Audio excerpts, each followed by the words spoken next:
Sir, यहाँ पर क्योंकि वक्त बहुत कम है, मैं इस कम वक्त में इस ऐवान के सामने इस बात को रखना जरूरी समझता हूँ कि जिसमें कहा गया कि डिस्प्लेस पर्सन का जो डेफिनेशन दिया गया है, इसमें मैं हुकूमत से जानना चाहता हूँ कि क्या ये बात सच नहीं है कि 1989 में कारण में, करना में, पूंछ में, रजौरी में जब फौज हमारी वहां पर गई थी तो 28 गांव के लोग हमारी वतन अजीज की सरजमीन छोड़कर पड़ोसी मुल्क में चले गए। और आज तक 2001 का सेंसस, 2011 का सेंसस ये कहता है कि अनइनहैबिटेटेड गांव है। क्यों नहीं हम उनके लिए प्रोविजन रख रहे हैं?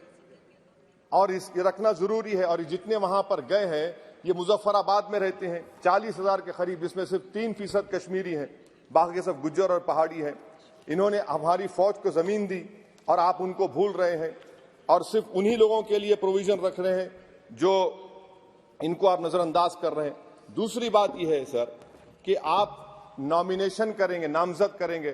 कौन नामजद करेगा? एक अवाम की मुंतखबशुदा हुकूमत की सिफारिश पर एलजी नॉमिनेट करेगा, नामजद करेगा, या फिर दिल्ली से नामजद करेंगे? तो आप यहां से कंट्रोल कर रहे हैं। ये तो आइन के खिलाफ है। आप तो जमहूरियत को सबवर्ट कर रहे हैं। अवाम का जो मैंडेट है, फैसला सबवर्ट करने की कोशिश कर रहे हैं। और तीसरी बात सर, मैं ये जानना चाह रहा हूं कि आखिर क्या वजह है कि आप ये रिजर्वेशन क्यों करना चाह रहे हैं कश्मीरी पंडित के लिए? नाम तो लीजिए कश्मीरी पंडित का आप। और अगर आप ये करना चाह रहे हैं तो बताइए सिक्योरिटी थ्रेट कश्मीर में है या नहीं है? आप कहते हैं कि कोई सिक्योरिटी थ्रेट नहीं है। जब सिक्योरिटी थ्रेट नहीं है तो फिर आप नॉमिनेशन क्यों करना चाह रहे हैं? आखिर क्यों आप 370 निकालने के बाद वहां पर हर महीना पाकिस्तान से दहशतगर्द आकर श्रीनगर में गोली मारते हैं, राजौरी में मारते हैं, हर महीना 5-5 लोग मरते हैं, कैप्टन मरता है, हवलदार मरता है, लेफ्टिनेंट कर्नल मरता है, तो आपका कौन सा नॉर्मलसी रेस्टोर किया? आप कुछ रेस्टोर नहीं किया। आप लोग, हमारे सिपाही मर रहे हैं, मगर आप बाजा बजा रहे हैं कि अमन हमने कायम कर दिया 370 को निकालकर। सर, जम्मू के डोगरा लोगों का बहुत बड़ा नुकसान आपने कर दिया। 112 राइस मिल थे, अब सिर्फ 6 राइस मिल बचे हुए हैं। बताइए आपने कौन सा बड़ा तीर मार दिया 370 निकालकर? पूरा पंजाब से लोग आकर जम्मू को टेक ओवर कर रहे हैं। वहां का पॉलिटिकल इक्विलिब्रियम आपने डिस्टर्ब करके रख दिया। चेंबर ऑफ कॉमर्स के रोज लोग रहे, सेक्रेटेरिएट आप मुंतकिल करते थे अभी विंटर में, पूरा जम्मू की इंडस्ट्री को आपने बर्बाद कर दिया, पूरे होटल खाली हैं।